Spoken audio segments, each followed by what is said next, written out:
On June 24, 2019, 28-year-old Alyssa Marie Torres shot and killed her 54-year-old stepfather, Felix Rivera, and her 8-year-old daughter, Amaryllis Martinez, at their Port St. Lucie, Florida home. She had been staying at her parents' house for several months. Alyssa used a handgun she'd taken from her stepfather's closet and waited until a little after midnight to shoot him once in the head from the foot of his bed. The shot immediately woke her 53-year-old mother, Marisol Rivera, who suffered injuries to the head and face during a brutal pistol whipping, but luckily none were life-threatening. Alyssa then ran down a hallway and shot Amaryllis in the head. After the murder, she fled the scene in her Toyota RAV4. Alyssa was located in nearby Fort Pierce, about 8 miles from her parents' home, and arrested without incident after a brief manhunt. She admitted to the killings and was charged with 2 counts of murder and 1 count of aggravated battery with a deadly weapon. Alyssa Torres pled guilty to avoid the death penalty and was sentenced to 3 life terms without the possibility of parole on December 4, 2020. Mental health issues were cited as the cause for the murders.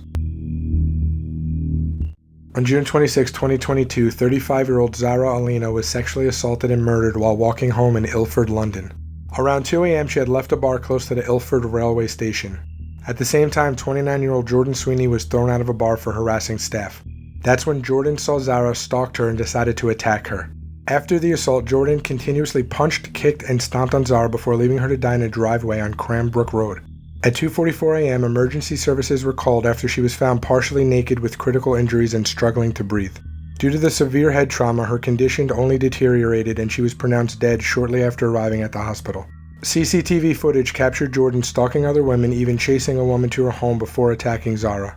Officers were shown the CCTV footage and an officer came forward with Jordan's name after realizing he had interacted with him once before. An ex-girlfriend of his also came forward stating how abusive he was and shared images from her 4-year relationship with him. Jordan Sweeney pleaded guilty and was sentenced to 38 years minimum for the crime.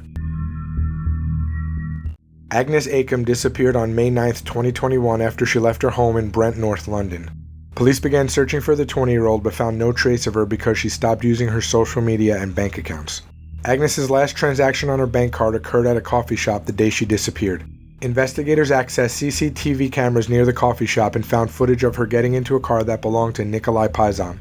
Paisan told authorities that he and Agnes had a sexual relationship. He claimed that on the day she disappeared, they went to the shipping container where he lived and then both left. However, CCTV footage showed both entering the container but only Paisan leaving. Investigators also found footage of him wheeling a garbage bin near a park. Paisan was arrested when police discovered Agnes's DNA in his vehicle. Her body was later discovered at the Neasden Recreation Ground concealed behind logs and branches. Paisan had murdered Agnes with an electric jigsaw because she refused to have sex with him. He was convicted of murder in July 2022 and sentenced to life in prison with a minimum of 22 years.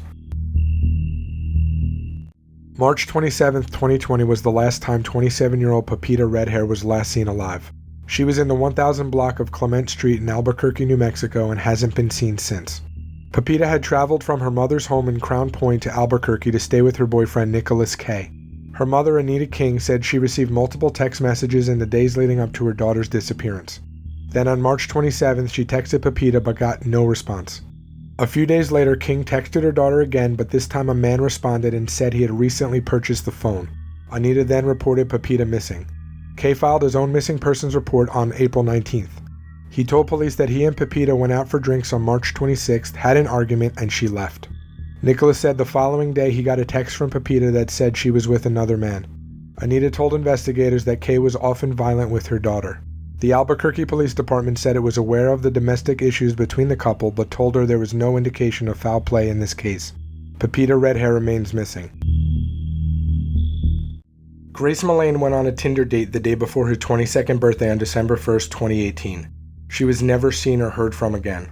When Grace's family and loved ones couldn't reach her to wish her a happy birthday while she was traveling around New Zealand, authorities were called. They tracked down 26-year-old Jesse Kempson after seeing a Facebook comment he wrote on her profile. CCTV footage later confirmed the two were on a date and traveled to multiple locations together. Grace was last spotted with Jesse entering his hotel around 9:40 p.m. He would be seen on CCTV purchasing and leaving the hotel with luggage. The luggage carrying her body was discovered in a shallow grave in the Waitakere Ranges, a place found in Jesse's search history. Jesse admitted to strangling Grace consensually after being confronted with mounting evidence against him, citing the 50 Shades of Grey defense. Jesse was sentenced to 17 years to life for Grace's murder. He was then sentenced to an extra 11 years in prison when 2 women came forward to say they had been assaulted before Grace. In May 2020, police in Layton, Utah received a 911 call from a man saying he had just murdered someone inside his home. That man was 24-year-old Ethan Hunsaker. He requested that cops come to his home and shoot him dead. Police rushed to his residence where they discovered 25-year-old Ashlyn Black laying on the bedroom floor. Her body had been stabbed multiple times and she was pronounced dead at the scene. Instead of shooting Ethan, the police arrested him. He made a full confession and told investigators he met Ashlyn the night before on the dating app Tinder. Ethan then said he picked Ashlyn up from her house and took her to a nearby pub before she returned with him to his house. Once at his house, he choked her as hard as he could for almost a minute and then stabbed her 5 to 10 times. Ethan stated that he had brought Ashlyn over with the goal of murdering her and that she had done nothing to provoke the attack. On February 22, 2022, Ethan Hunsaker was sentenced to 15 years to life with an 18-month psychiatric stay before entering federal prison.